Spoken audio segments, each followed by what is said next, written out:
Awakened Radio is brought to you by www.thebarefootguru.com. Visit thebarefootguru.com today for handcrafted necklaces, stones, crystals, hair feathers, primitive medicine dream catchers, smudge kits, medicine bags, all sorts of spiritual aids which will help you to stay focused and creative on purpose.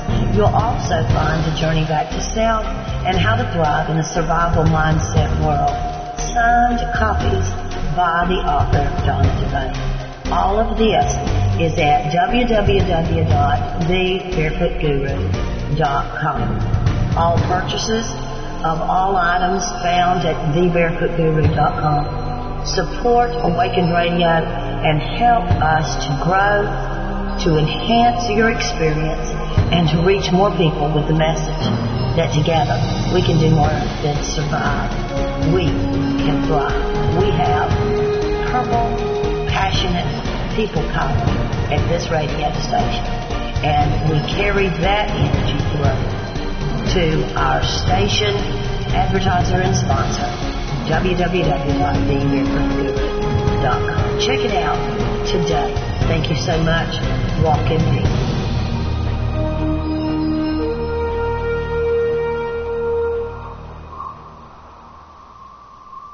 You're live. Good evening. You're listening to the voice of the American dissident. Tonight is my first broadcast, and what I would like to say is that for many decades and centuries, the United States and the world have been steadily on one course. And that course is the drive to create a totalitarian socialist government, and in modern times that government will be ruled by the United Nations. It's my intent to prove to everybody listening here and listeners in the future that they are working to that very goal. And tonight I am going to start with a well-documented book called The Unseen Hand, an introduction to the conspiratorial view of history. And the author is by A. Ralph Epperson. The conspiracy that will be examined in this volume has been in existence for many years. Comprehending how it could survive for such a long period of time has been difficult. One explanation of its lengthy existence was offered by George Orwell, the British socialist, who wrote Animal Farm in 1984, 2 books on the subject of absolute power in the hands of the few. He wrote, "The party is not concerned with perpetuating its blood, but perpetuating itself. Who wields power is not important, provided the hierarchical structure remains always the same. The method by which the conspiracy recruits new members to replace those who retire or die is explained by Norman Dodd, an investigator and researcher in the existence of the conspiracy. Mr. Dodd explained, the careers of men are watched. The men who indicate that they would be especially capable in terms of the aims of this group are approached quietly and invited in the inner circles. They are watched as they carry out assignments, and eventually they are drawn into it under circumstances which make it virtually impossible for them to ever get out of it. What is the ultimate goal of this conspiracy? If total power is the final object, then any system which maximizes power in the hands of the few is the system to be desired. In terms of government, then, the ultimate form of power is communism. This is the seat of the maximum power over the economy and of the individual. The conspirators want big government because they understand that socialism and communism as well is not a humanitarian system for redistributing wealth, but for concentrating and controlling it. They also recognize it is a system for concentrating and controlling people. It is common for detractors of this position to claim that the last thing that the wealthy of the world want is government control over ownership of the factors of production. But as we shall see, socialism or communism offers the conspiracy the greatest vehicle for concentrating and controlling the wealth. This is the ultimate goal of these planners. Power over not only the wealth of the world, but also the producers of that wealth, the people themselves. So the conspiracy uses government to get control of the government, and total government control is their goal. If government is being used by the conspiracy to consolidate power into its hands, it behooves those who wish to preserve their freedoms to understand the very nature and function of government. Once the character of government is understood, efforts can be directed against the increase in governmental powers over both the national economy and the lives of its citizens. A good place to begin such a study is to examine the two sources claimed to be the source of human rights. There are only two, presuming that it is admitted that humans do indeed have rights, either man himself or someone or something external to man himself, a creator. Many of America's founding fathers were aware of the difference between these two alternatives. Thomas Jefferson, for instance, stated his concern and understanding thus: "The God who gave us life gave us liberty. Can the liberties of a nation be secure when we have removed the conviction that these liberties are the gift of God?" However, the corresponding alternative explanation argues that our rights come from government, the creature of man himself. This condition holds that man creates government to give man his rights. A stern warning for those who do not distinguish between these two alternatives came from William Penn. He wrote, "If men will not be governed by God, then they must be governed by tyrants." There are 4 references to a creator in the Declaration of Independence, but certain of America's leaders are now asking that God must be separated from the affairs of government. If this separation is made, as Mr. Penn indicated, the people will be governed by tyrants, and future tyrants will do all that they can to separate a belief in God from the existence of government. A good example of the philosophy that governments grant human rights to their citizens is found in the International Covenant on Human Rights, passed in 1966 by the United Nations. It reads in part, "The states parties to the present covenant recognize that in the enjoyment of these rights provided by the state, in conformity with the present covenant, the state may subject such rights only to such limitations as are determined by law." This document, passed unanimously by all the parties voting, including the United States, concluded that man's rights are granted by the government. It further concluded that these rights could be limited by law. In other words, that which the government grants can be controlled by the granting body, the government. That which the government gives can also be taken away. Man's rights under this thought are not very secure. Governments can change, and with the change, man's rights can disappear. Knowledge of this fact did not escape America's founding fathers, who wrote in the Declaration of Independence, quote, "We hold these truths to be self-evident, that all men are created equal, that they are endowed by their Creator with certain inalienable rights," unquote. Here then is the other theory of the source of man's rights. They are given to man by his Creator. Man's rights are inalienable, defined as incapable of being transferred, which means that they cannot be taken away by anyone except the entity that gave the rights in the first place, in this case, the Creator. So here are the two competing and contradictory theories about the rights of man. One holds that they are given by the Creator and therefore can only be removed by the entity that created them in the first place. The other holds that man's rights come from man himself and therefore can be limited or removed by man or by other men as determined by law. Therefore, the man who wishes to protect his rights from those who wish to limit them must protect himself and his human rights by creating an agency that has the power to exceed the exerted by those who violate human rights. The agency created is called government. But granting power to government to protect human rights also grants power to those who can abuse it as a vehicle to destroy or limit the rights of the people who created the government.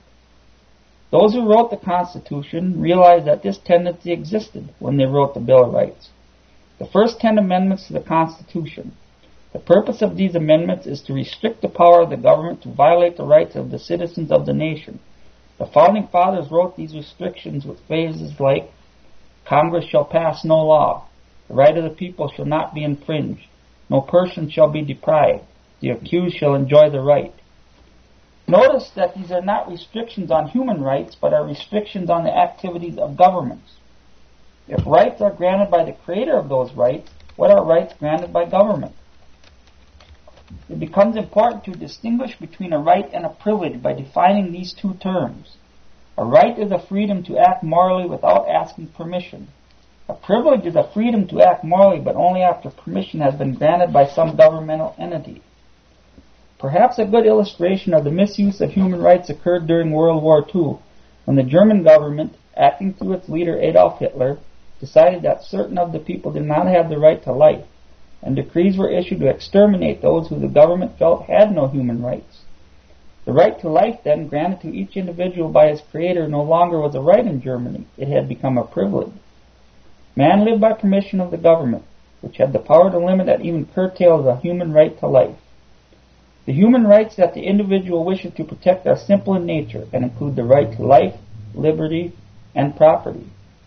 These three rights are in essence only one right, the right to life. These rights are in accord with man's basic nature. Man, both male and female, is created hungry and needs to produce food to sustain his life. Without the right to keep what he has produced, his property, man will surely starve to death. Not only must man be allowed to keep the products of his labors, he must be free to produce the property he needs for his sustenance. Governments do not need to take man's life to kill him. Governments can remove man's right to property or the freedom to produce the property needed to maintain his life. A government that restricts man's ability to keep what he produces has an equal ability to kill a man as surely as a government that takes his life wantonly. As will be shown in subsequent chapters, there are government entities that restrict man's right to property or his right to liberty without terminating his life directly, but the effect is still the same. One of the objections of pro-life supporters, those opposed to the government legalizing abortion, is that the government is now justifying the termination of life because the life has been termed unwanted by its mother. This was the reason offered by Adolf Hitler for his decision to terminate the lives of countless millions of individuals in Germany. The Jews and others were unwanted, and therefore the government could take away their right to live. As will be illustrated later, the communists wish to abolish private property or the individual's right to keep what he produces. One who spoke in favor of the concept of private property was Abraham Lincoln, who said, "Property is the fruit of labor. Property is desirable. It is a positive good in the world. That some should be rich shows that others may become rich, and hence is just encouragement to industry and enterprise. Let not him whose house is pull down the house of another, but let him work diligently and build one for himself, thus by example assuring that his own shall be safe from violence when built." Liberty is defined as rights with responsibilities. Its opposite, license, is defined as rights with no responsibilities. Another word for license would be anarchy, or a situation where there are no rules, rights, or privileges. The strong devour the weak. The powerful destroy the powerless. In the animal world, license is defined as the law of the jungle. Those who love freedom must recognize that others have equal rights to their freedom as well, and that only by recognizing this fact will all be totally free. That means that all individuals must restrict their freedom to harm others, or no one will be free to enjoy their rights to life, liberty, and property. The Creator of man laid down some guidelines about the rights of others. These guidelines are written in the negative in at least 6 of the 10 commandments. The guideline is written, "Thou shalt not," which means that all will be free if all men confine their activities to those who do no harm to others. America's founding fathers, when they wrote the Constitution and the Bill of Rights, also wrote their guidelines in the negative. Congress shall pass no laws. But these restrictions enable man to be freer because man's life would be free of governmental constraints. Those who wrote the Constitution were concerned about the concept of equal rights. They were attempting to separate themselves from a monarchy as a form of government, where certain individuals, the king and his court, had more rights than their common citizens. These individuals had superior rights because of their positions. Conversely, the common people had little, if any, rights. America's founding fathers were convinced that they would not allow this inequality to occur in this country as they wrote the founding documents. They wrote it in the Constitution that all men were created equal, that the lowest had the same rights to life, liberty, and property as did the highest. Modern man, through the misuse of government, passes laws to make men equal in all areas of their lives.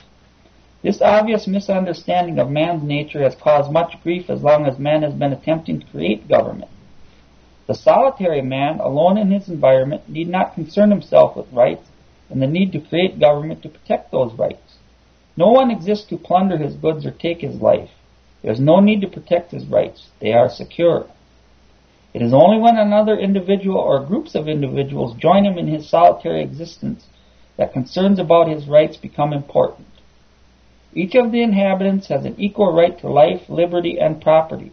That right is protected as long as each inhabitant recognizes the equal right of the others.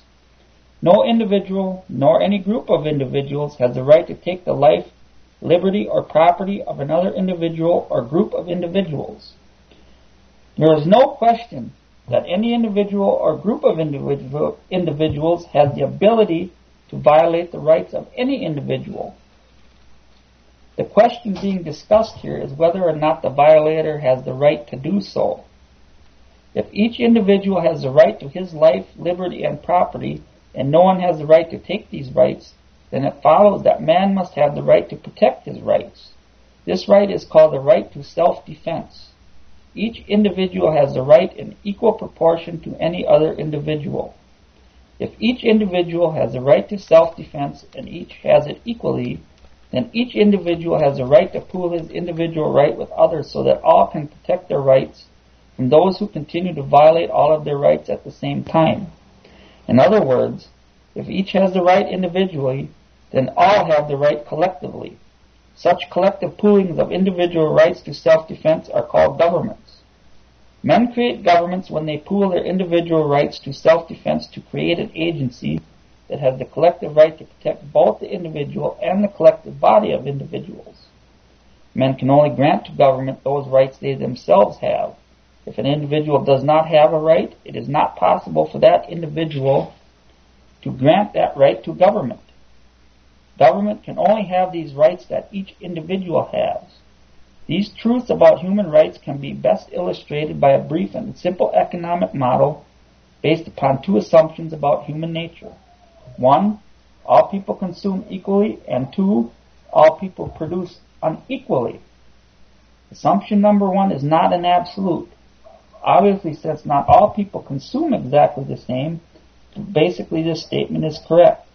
Notice that the participants at a banquet are all given an equal portion, whether they are large or small, and each serving at a drive-in restaurant is the same size.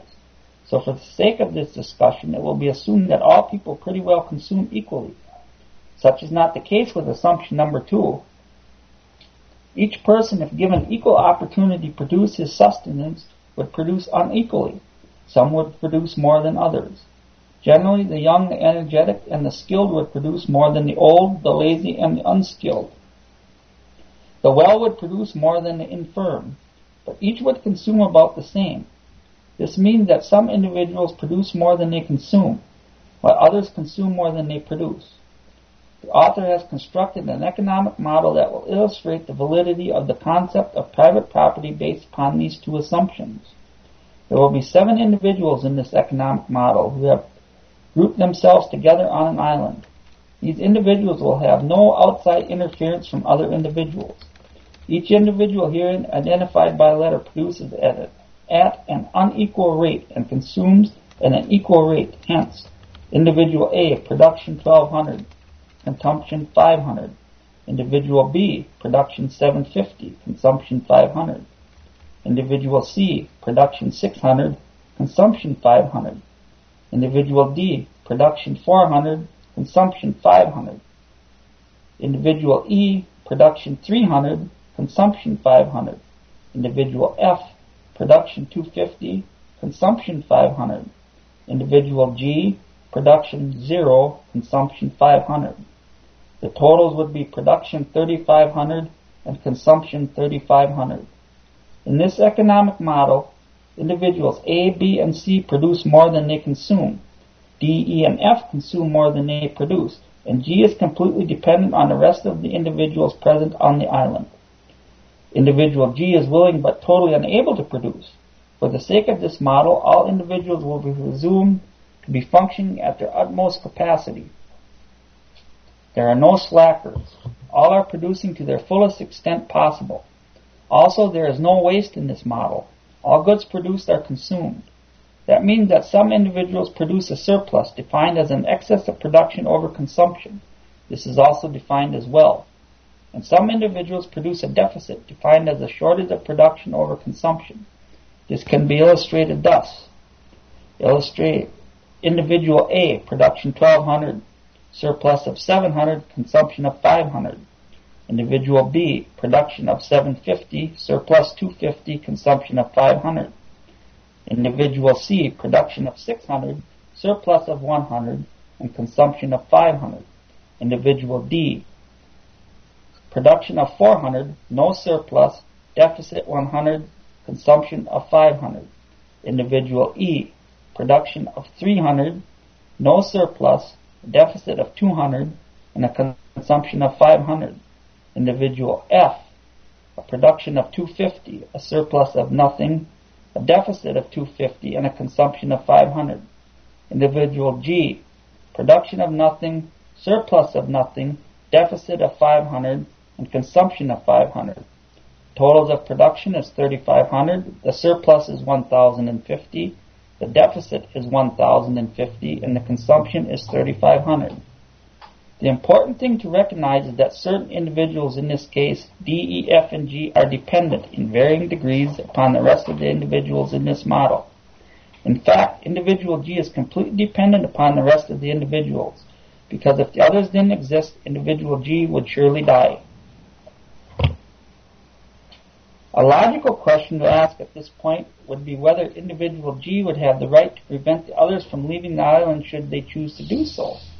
A similar question that could be asked is whether G would have the right to force the others to produce what individual G requires to maintain his existence.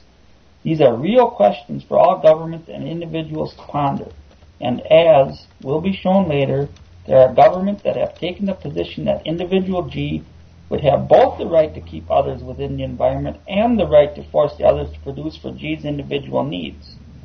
The next question that needs to be answered is whether the less productive individuals, D, E, F, and G, have a right to the surplus of individuals A, B, and C.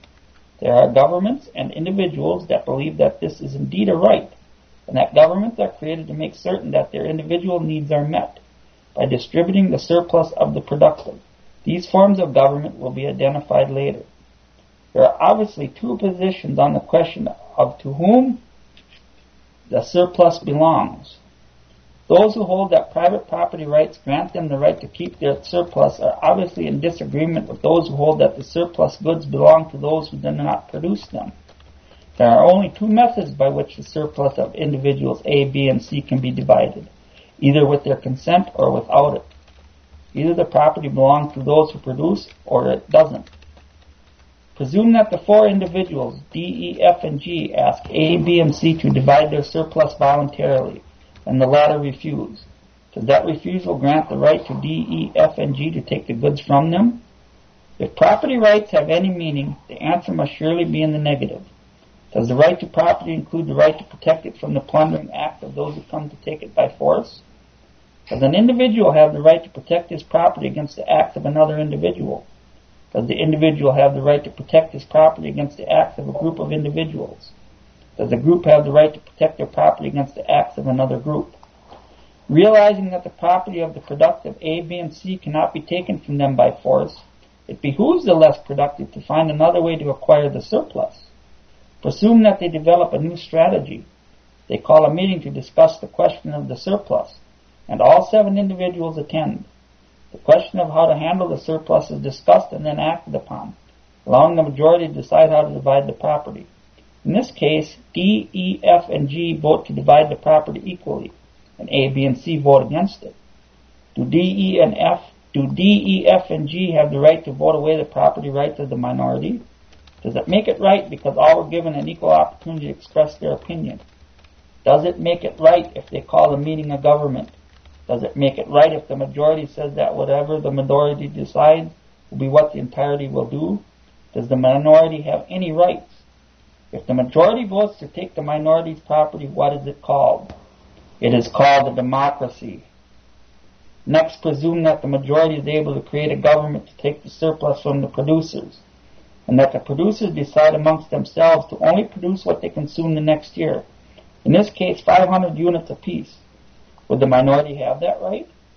That means A, B, and C will only produce what they consumed the previous year, or 500 units apiece. The remainder of the people continue to produce what they did the year before.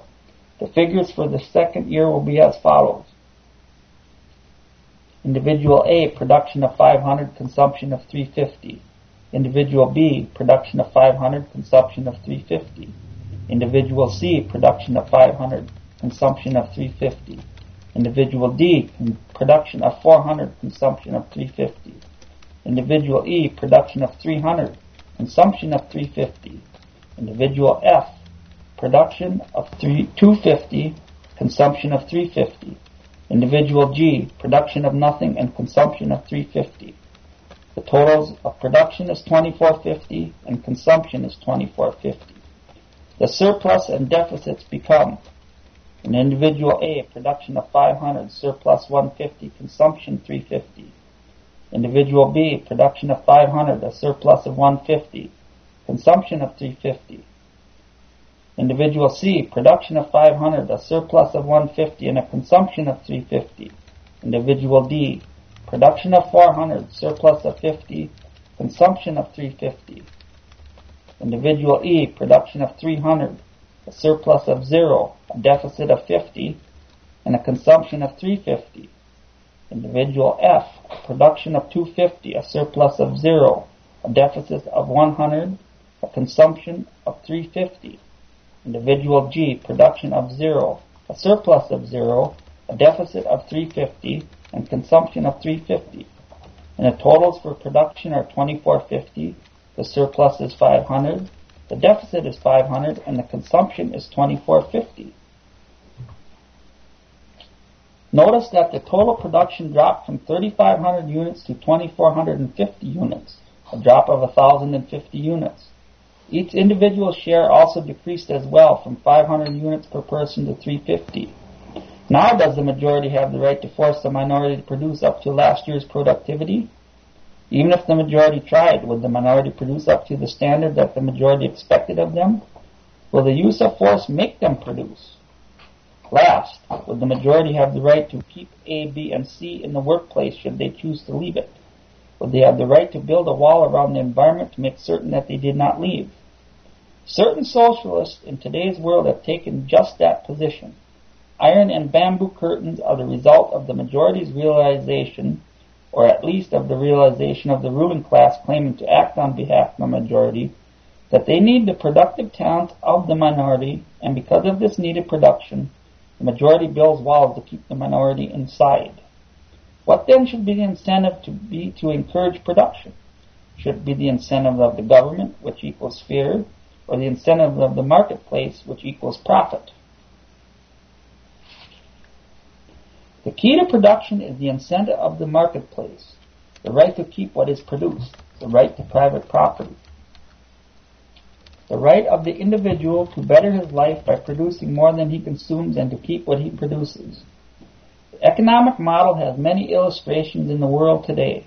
One is occurring today in the Soviet Union, where the basic philosophy that motivates the government is the proposition that whatever is produced in the society belongs to all in that society. However, even in Russia, there is a small percentage of the country where the individual can keep what he produces. According to the government's own figures, private plots were a mere 3% of the nation's own acreage, accounted for 30% of the gross harvest. Other than grains, 40% of all cattle breeding, 60% of the country's potato crops, 40% of all vegetables and milk, 68% of all meat products. Their fruit yields are double those of state orchards for equivalent areas. Its potato harvest per hectare 2/3 higher than on collective farms.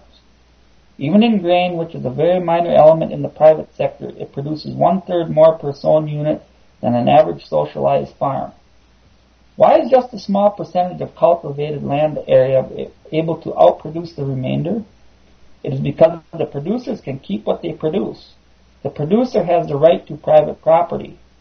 Governments cannot take what has been produced in this free market environment for any reason.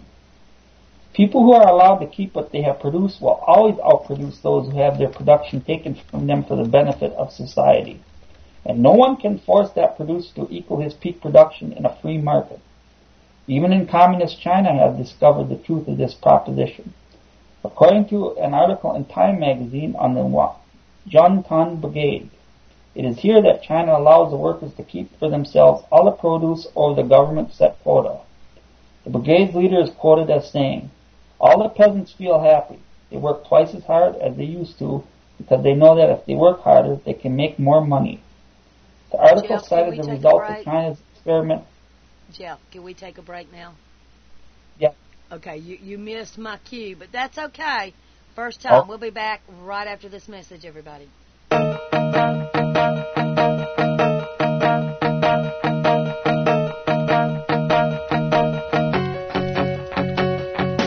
Thank you for listening to Awakened Radio right here at awakenedradio.net, the people-powered radio station. Our station exists because of you, our listeners and our supporters. You help us by making financial contributions to our website, clicking on the PayPal buttons and the Love Gift buttons, by shopping at our own site store, and our supporting store, thebarefootguru.com. You also support us by shopping for all of Donna Devane's books at Amazon and thebarefootguru.com. Donna has recently imported her books into our Awakened store at awakenedradio.net. All books purchased at awakenedradio.net or thebarefootguru.com are autographed by Donna herself. Thank you for your love. Thank you for your support. Help us to get the word out by clicking our links, by sharing our links on your social networks, by embedding clickable links on your blog and your website. We love you. We thank you. We appreciate you. Help us change the world. One person, one message at a time, right here at awakenedradio.net.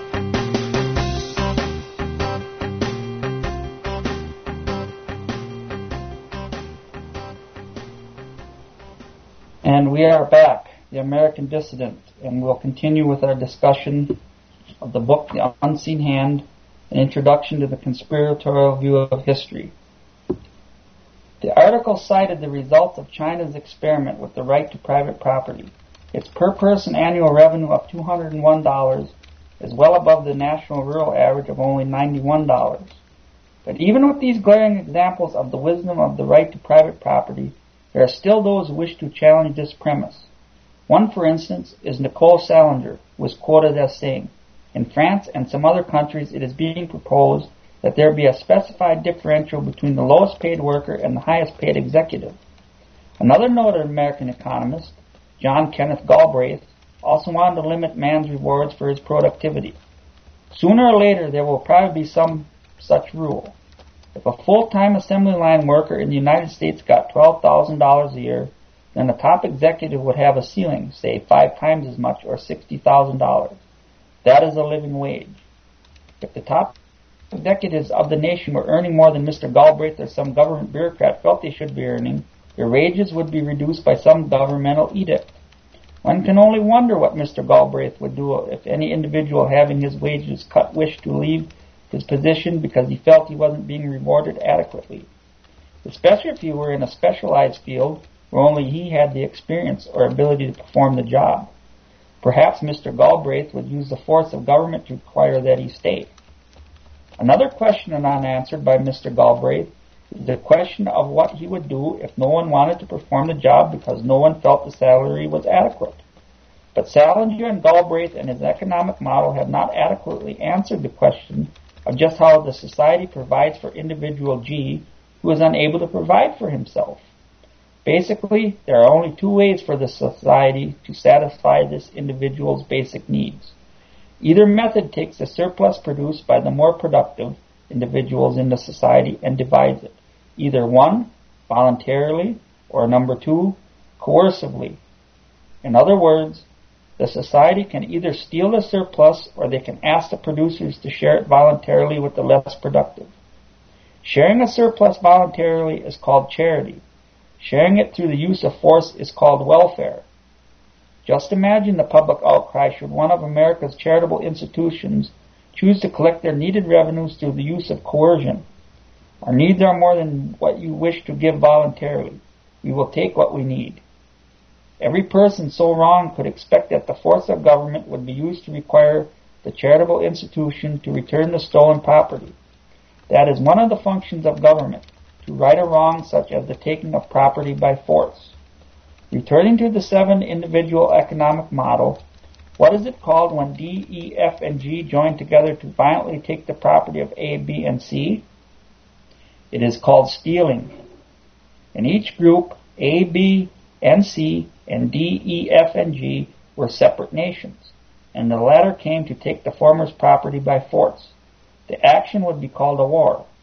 In either case, the individuals and the nations wronged have the right to defend themselves against the attack on their property. Individuals have the right to self-defense, and they can combine these individual rights to self-defense by forming a government that has the right to collective self-defense. Once governments have been formed, individual nations can join together to protect themselves from other nations.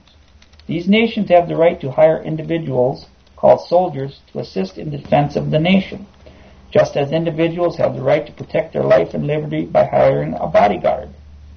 Should war as a means of acquiring property fail, those who wish to acquire the property of others must design other strategies.